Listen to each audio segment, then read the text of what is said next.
कहानी है। बात को थोड़ा समझने का है। सार क्या है? सबसे पहले हमारे जीवन में क्या आता है? दो ही चीज संसार में बड़ी है। मधु का मतलब क्या होता है? मीठा। और कैटब का मतलब होता है कड़वा। दो ही चीजें। किसी भी आदमी के जीवन को कोई भी ले ले, कोई भी कथा कहानी या अपना जीवन, उसको दो ही चीजें मिलेंगी। या तो जहाँ कहीं उसको बढ़िया मिला है वो याद रहेगा, या कहीं बहुत खराब मिला है वो याद रहेगा। या मित्र याद आएगा या दुश्मन याद आएगा। अर्थात होता कैसे है, ये राग द्वेष का पहले जो स्वरूप है वो वेदन है। वेदन वेदन को अच्छा बुरा नहीं कहते, बस वेदन है, ज्ञान है। ठंडा है, गर्म है, ठंडा है, ये एक वेदन है। इसको कोई कहता है कि पानी ठंडा है, फिर कोई कहता है शायद शरीर गर्म है। अब अपनी वो है, लेकिन वेदन है। छोटा सा बच्चा जब होता है, अभी उसको राग द्वेष नहीं है, पर वेदन होता है, महसूस होता है। जहाँ उसको अच्छा लगता है वहाँ वो चिपकता है, और जहाँ खराब लगता है वहाँ से हटता है, बचने की सोचता है। पहले पहले पृथ्वी पर भी उसका पांव रखो तो उसको कड़ा लगता है, एकदम उठा लेता है, रखना नहीं चाहता। फिर धीरे धीरे उसको समझ लेता है, कहाँ ये ज़्यादा वो नहीं है, फिर ऐसे ही उस पर चलने लगता है। इसके आगे पानी है। पहले पहले पानी लगाओ तो रो भी पड़ेगा, बचने की भी सोचेगा। लेकिन जब समझ लेगा अब कुछ ज़्यादा गड़बड़ नहीं है, अच्छा है, तो फिर उससे खेलने भी लग जाएगा, अपने आप ही पानी भी डालेगा। ये ऐसे, इसको बोलते हैं वेदन।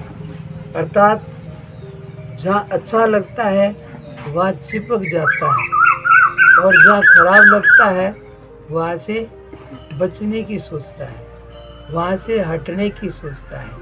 अभी तो इतना ही है।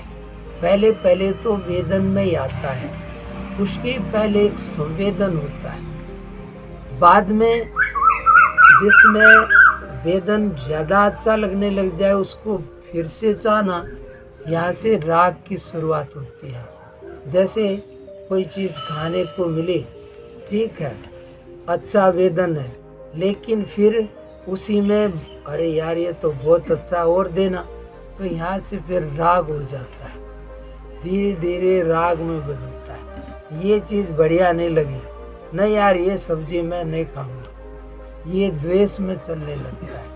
तो पहले वेदन है, बाद में धीरे धीरे राग और द्वेष बनते हैं। इस सब से पहले भी, राग द्वेष से भी पहले क्या आता है? राग द्वेष से पहले, सबसे पहले जो संसार का मूल है वो अज्ञान है। अज्ञान क्या है? अब थोड़े में ऐसा तो कोई भी नहीं है जिसको कुछ ज्ञान ना हो। ज्ञान तो सभी को है। किसी को कुछ भी पूछो, मुझे ये आता है, मुझे ये मालूम, ये सब एक ज्ञान है। लेकिन ये जैसा है वैसा नहीं है, इसलिए इसको संसार की दृष्टि में तो ज्ञान कहते हैं, पर वास्तव में ये ज्ञान नहीं है, अज्ञान है। क्यों?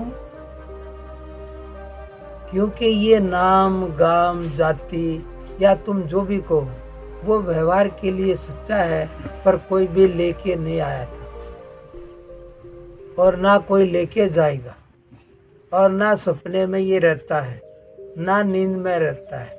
इसलिए ये बराबर नहीं है। इसलिए जो बराबर नहीं है उसको सत्य नहीं कहते। सत्य का लक्षण क्या है? सतत गमने, जिसका कभी भी अभाव ना हो, उसको कहते हैं सत्य। बाकी ये चीज़ें तो कोई भी बराबर नहीं रखती हैं। इसलिए व्यवहार के लिए सच्ची हैं, पर वास्तव में ये सच्ची नहीं है। इसलिए ये अज्ञान है। ज्ञान क्या है? जैसा है वैसा समझना या वैसा ही जानना, सही, इसका नाम सही, जैसा है वैसा जान लेना, इसका नाम सही या ज्ञान है। और जैसा है उससे उल्टा जान लेना, ये ज्ञान तो है, पर वास्तव में अज्ञान है। अभी इतनी बात आप आते हो, इधर जाते हो तो कुछ कुछ समझोगे, समझाओगे।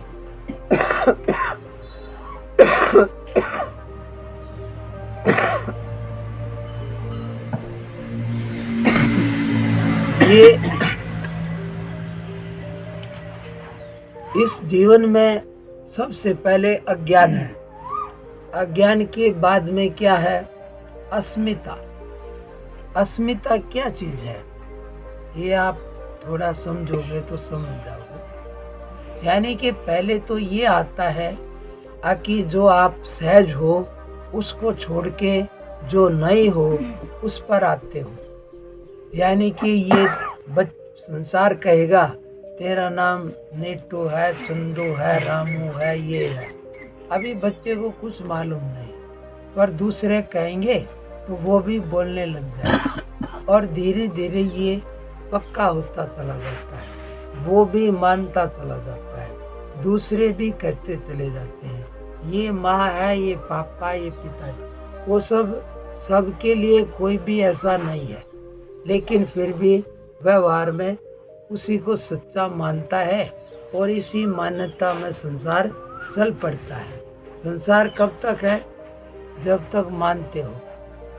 किसी से छुट्टा छड़ा हो जाए तो फिर रहता है, फिर छुट्टी हो जाती है, फिर कहेंगे पहले ये मेरा ससुरा था, अब नहीं रहा, अब क्या हो गया, अब छुट्टी हो गई इसलिए तलाक हो गई। तो अब वास्तव में होता तो बराबर सच्चा होता तो रहता, लेकिन कोई भी ये चीज़ें बराबर नहीं होती है। इसमें अस्मिता यानी कि पहले आया अज्ञान, जो नहीं है वो मानते मानते सच्चा हो गया।